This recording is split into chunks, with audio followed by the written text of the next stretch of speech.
And to help me, I've got Xenia here. So, what we're gonna do is, we're gonna do two things. Xenia is gonna work on the walls and the ceiling, getting these, the plaster off.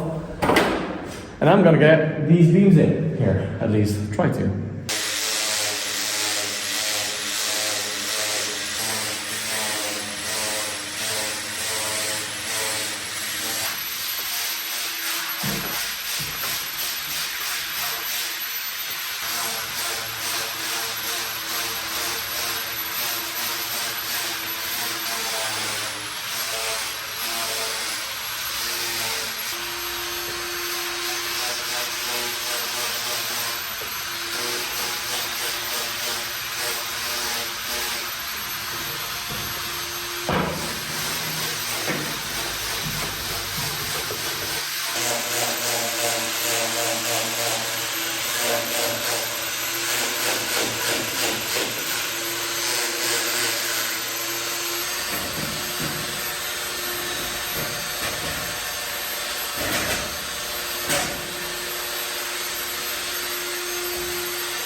So we got most of the small little beams in, and they are in place.